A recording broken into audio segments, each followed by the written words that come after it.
Part 1. The Workshop. A dusty, sunlit workshop is filled with the smell of cedar and fresh wood shavings. Tools are arranged neatly on a wooden bench. A young apprentice struggles to measure a beam of wood. Before walking on water, calming storms, or feeding thousands, a carpenter works with wood, iron, and stone. To the villagers, this is simply a skilled craftsman known for honesty and precision. In this workshop, an old, wooden measuring line, a simple cord with knots tied at precise intervals, is used to ensure that every beam is straight and every table is level. The apprentice tries to craft a wooden pillar for a local synagogue but grows frustrated. Every time the wood is cut, it turns out slightly crooked.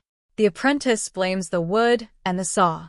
The craftsman walks over, dust clinging to clothes, and gently places a hand on the young man's shoulder, asking to see the measuring line. The apprentice hands over a worn-out piece of string.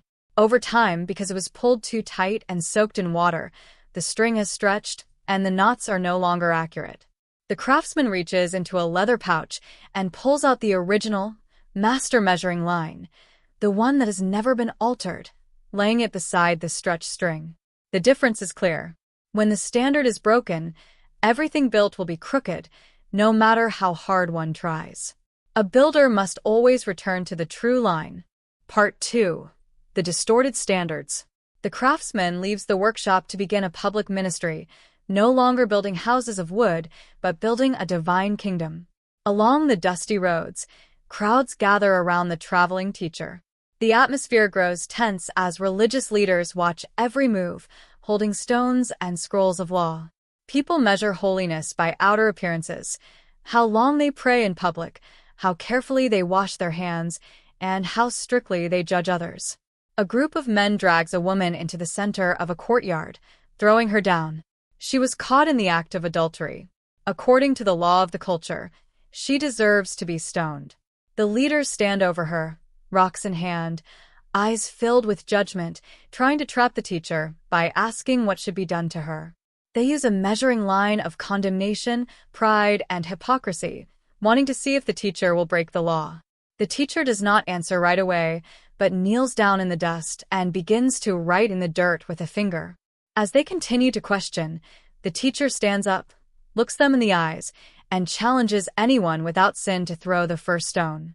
One by one, from the oldest to the youngest, the rocks drop to the ground. The heavy thuds echo in the quiet courtyard. The accusers walk away, unable to meet the teacher's gaze. Part 3. The Measure of Grace.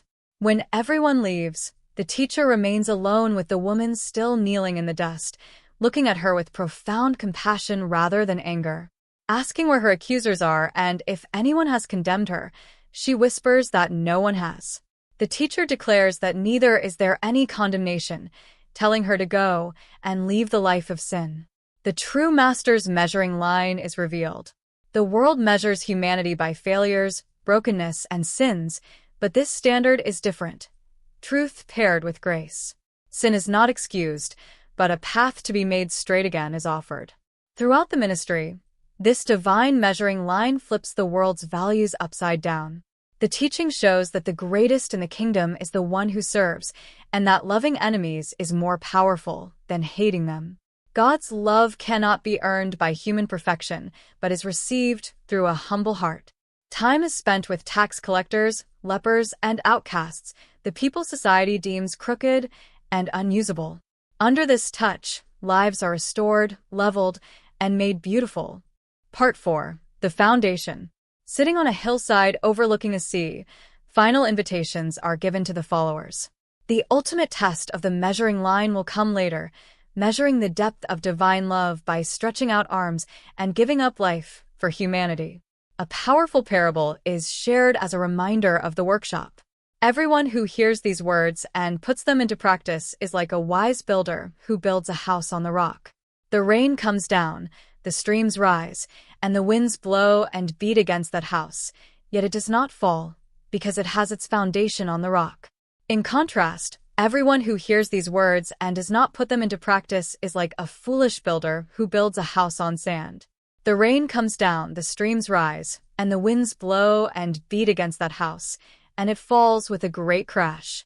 In life, everyone is a builder, trying to build happiness, careers, and relationships. Too often, people use the stretched, broken measuring lines of the world, comparing themselves to others, chasing wealth, or living in guilt. But these standards leave hearts crooked and foundations shaky. The invitation remains to lay down broken standards and align life with truth, grace, and perfect love, building upon a foundation that will never be shaken.